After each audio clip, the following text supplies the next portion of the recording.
there is a specific kind of exhaustion that comes not from working too hard, but from trying to hold on to your own memory.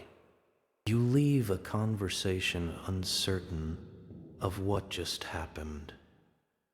You replay it. You look for the moment where things turned. You wonder if you started it, if you misread something, if your reaction was out of proportion. And by the time you've gone through it 3 times, you're no longer thinking about what they did. You're thinking about what's wrong with you. And that's not an accident. That's the point. Manipulation, at its most effective, never looks like manipulation. It doesn't show up as aggression or cruelty. It shows up as a well-timed phrase, a sigh.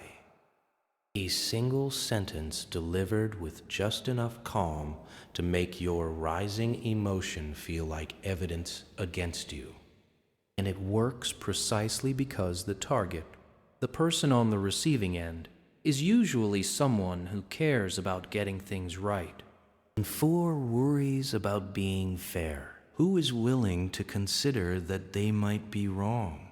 In the 7 phrases covered in this video are not obscure. Some have probably been said to you, maybe more than once. The danger is that each one sounds almost reasonable on the surface. And that's what makes them so difficult to name when they're happening, and so damaging over time when they aren't named at all. More Side is not a list of red flags to tape to a wall. It's a field guide to a specific kind of psychological warfare, one that happens in kitchens and offices and text threads, not battlefields. And the weapons are words, and the goal is always the same: to make the other person doubt their own perception enough to stop trusting it. When you can't trust your own perception, you become dependent on someone else to interpret reality for you. And that someone is almost always the person who destabilized your perception in the first place. It is a closed loop. And once you're inside it, it is genuinely hard to see the edges of it. This video breaks each phrase down, what it sounds like,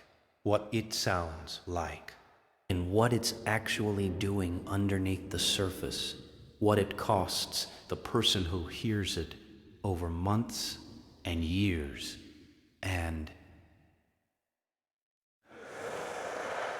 in the part that most content on this topic skips, exactly how to respond when it happens, not with anger, with precision. And the goal is simple. And next time one of these phrases lands in front of you, you won't feel the familiar ground shift under your feet. You'll see the move for what it is, and you'll know what to say next. Let's start. You are too sensitive. It arrives most often right after something that genuinely hurt. When makes a comment about your appearance, your work, your family, the way you handled something, you respond. You show that it stung, and instead of addressing what they said, they redirect. You're too sensitive, sometimes with a small laugh. Into maze with a sigh that implies this is an ongoing problem they've been gracious enough to tolerate. And what the phrase does on the surface, it frames your emotional response as the issue, not their comment. Your reaction, what it does underneath, it transfers the weight of accountability from the person who acted to the person who felt. It essentially says, the problem isn't what I did, it's that you have a defect which causes you to feel things too strongly.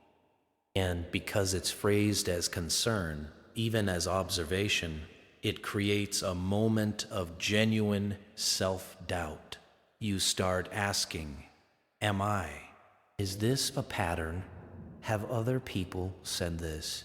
The psychological damage compounds over time, in a specific way. And a person hears you're too sensitive repeatedly, they begin to suppress their responses before they even have them. In Quend, they rehearse neutrality and train themselves to feel less or to hide what they feel, because the alternative is further evidence of their defect. And what looks like growth from the outside, becoming calmer, less reactive, is often just learned silence. It is not the same thing. In the counter response, when this phrase lands, is not to defend how sensitive you are. In one cannot be won, because the terms of it are rigged. Instead, name what happened before the feeling. Imported, I responded to what you said. If my response wasn't proportionate, walk me through what you meant.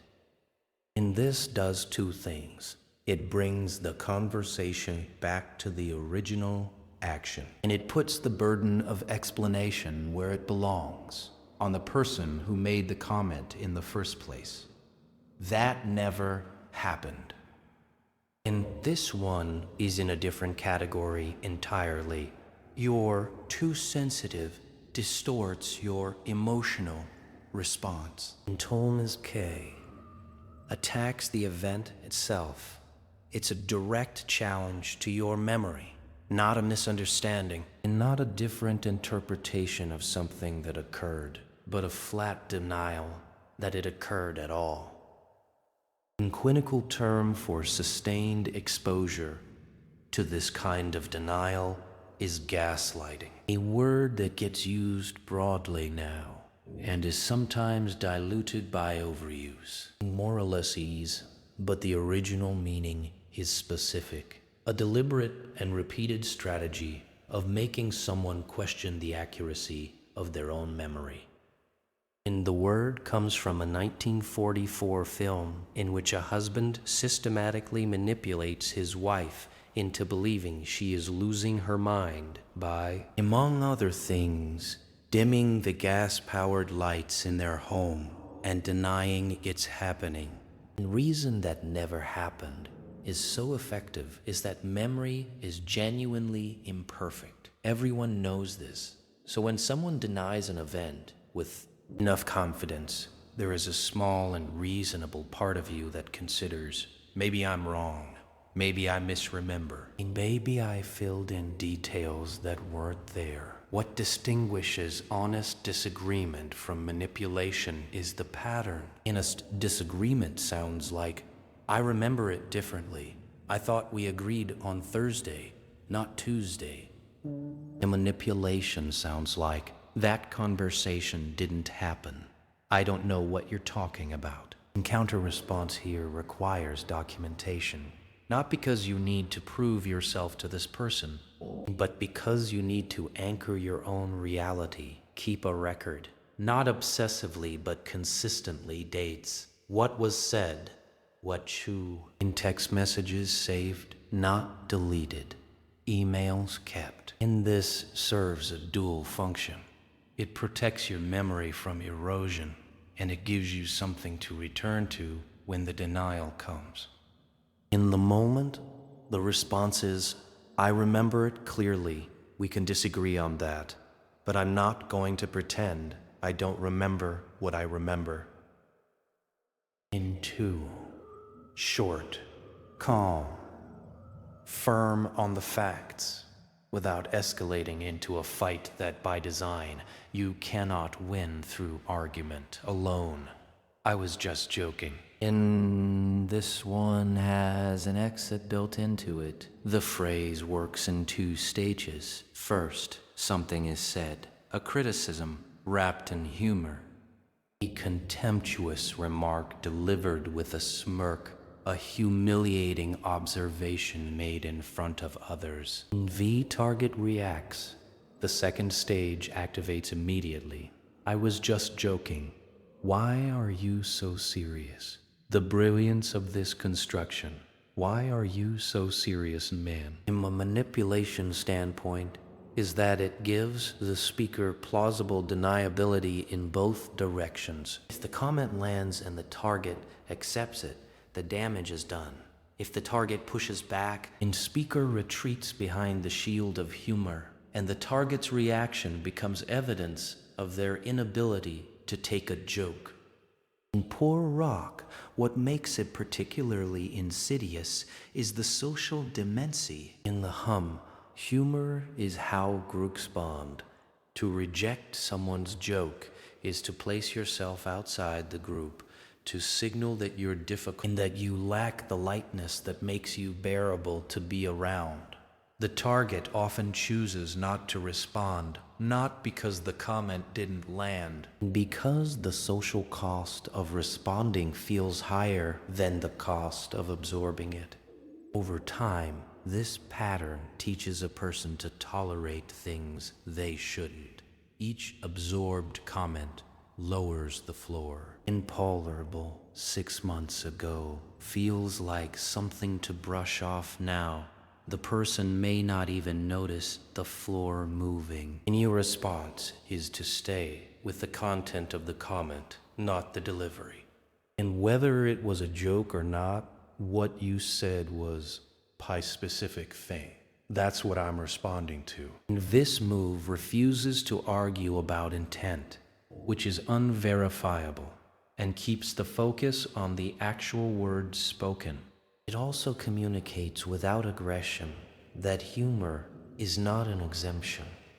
Words have weight regardless of the tone in which they're delivered. You always do this. Pay attention to what this phrase does to time. It doesn't argue about the current moment. It summons a pattern.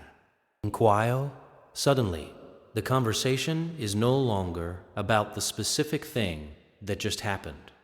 It's about your character, your history, and the cumulative evidence of your failings as assembled by the person standing across from you. You always do this is a prosecutor's move. It reframes a single event as a symptom of a larger problem, and it hands the defendant you an impossible task.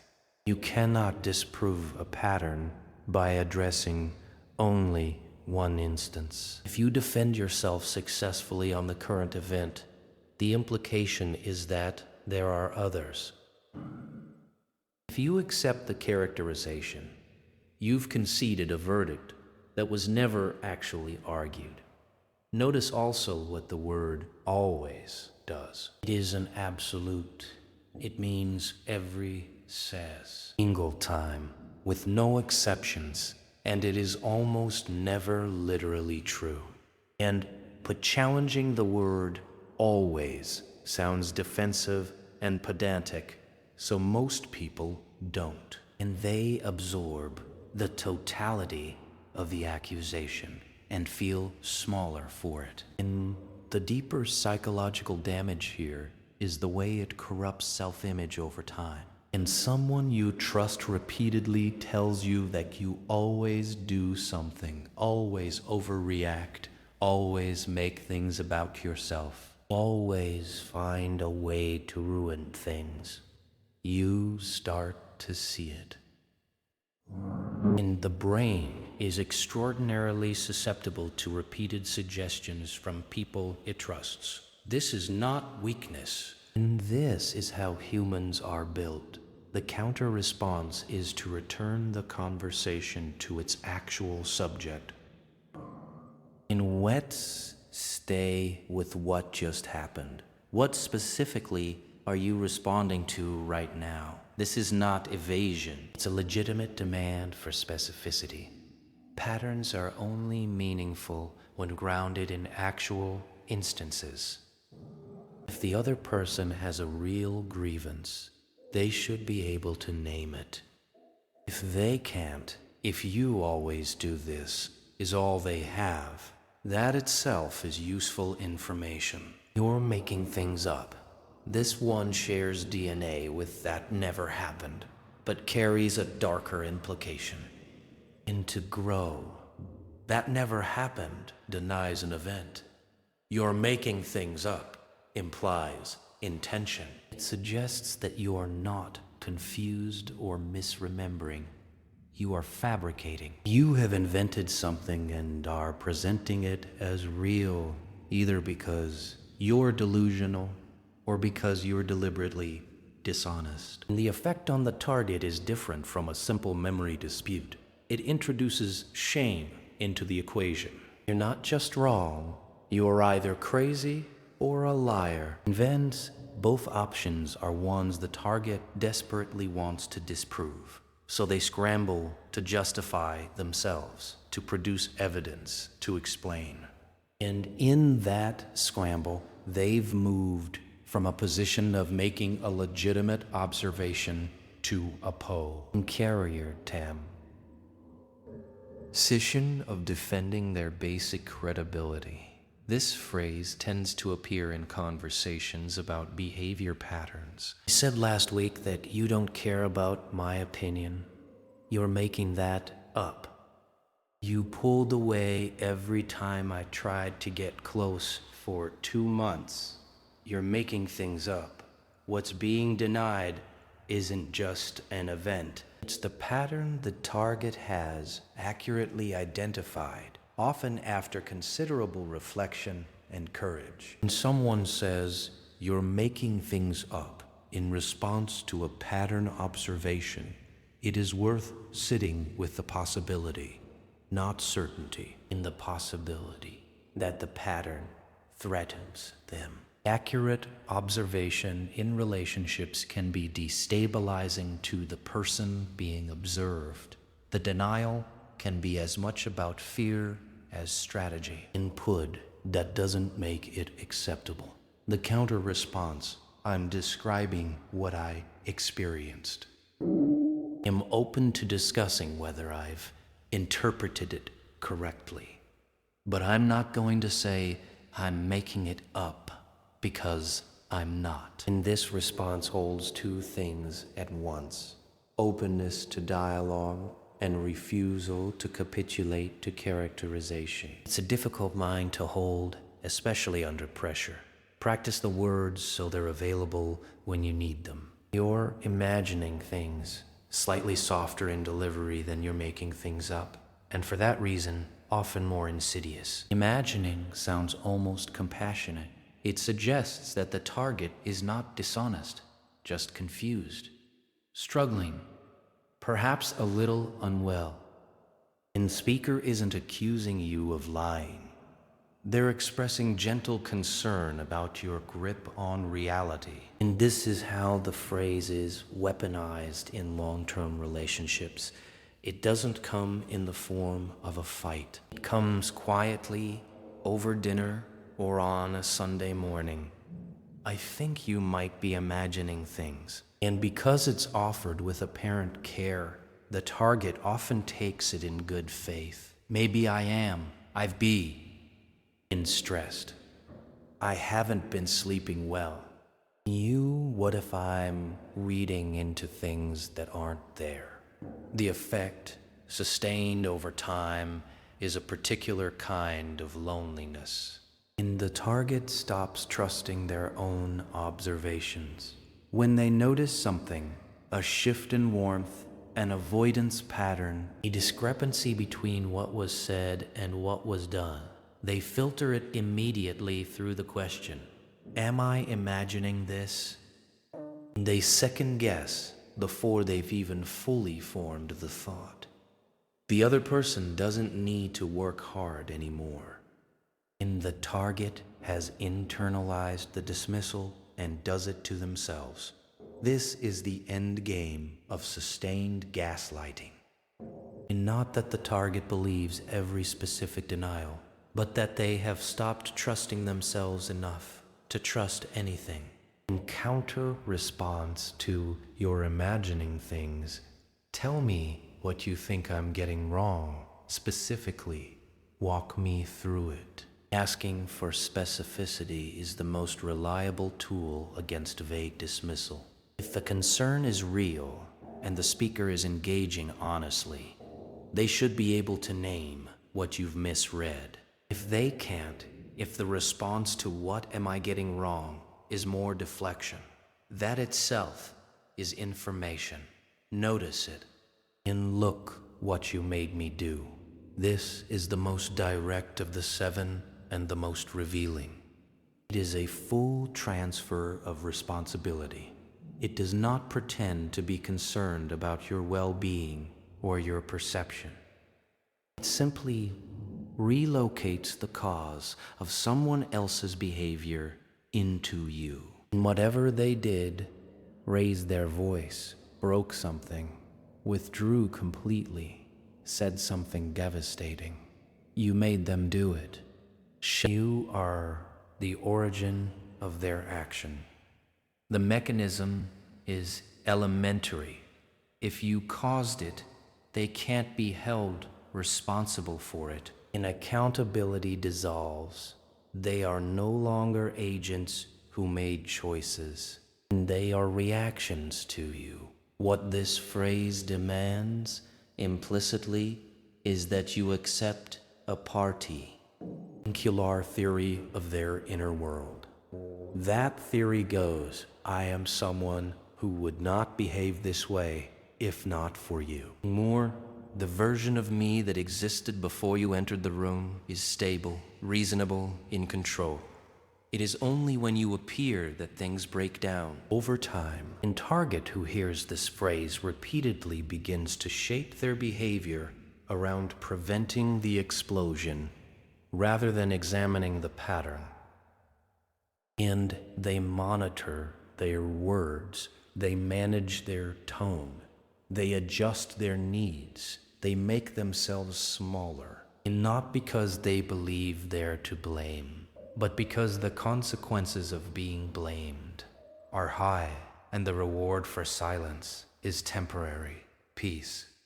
And the counter-response is a refusal of the premise stated without hostility. You made a choice. It may have contributed to the situation, and I'm willing to look at my part in it. But what you did was your decision. In this is the line. It does not deny your role in a conflict. It simply refuses to accept sole ownership of another person's actions. And holding that line consistently, especially when the pressure to capitulate is high, is one of the harder things a person can learn to do. It takes practice. It gets easier. Each phrase, examined individually, might be explained away. People have bad days. Communication breaks down. Not every denial is strategic. Not every "I was joking" is calculated to wound. And pay attention to what happens when these phrases don't arrive one at a time, and they come in combination from the same person over an extended period. A person who says you're too sensitive when you feel hurt, it never happened when you name a specific event. You're imagining things when you identify a pattern. And look what you made me do when things escalate. That person is constructing something. And construction may be conscious or may have become habitual over years, but the structure is insistent, and the outcome is predictable. The target becomes progressively less confident. They apologize more. They explain themselves more. And they verify their own memories less. They ask others, mutual friends, family members, whether they seem off lately, because the question of their own reliability has become genuinely uncertain in their mind. This is not a dramatic collapse. It is erosion. It happens in small increments over months.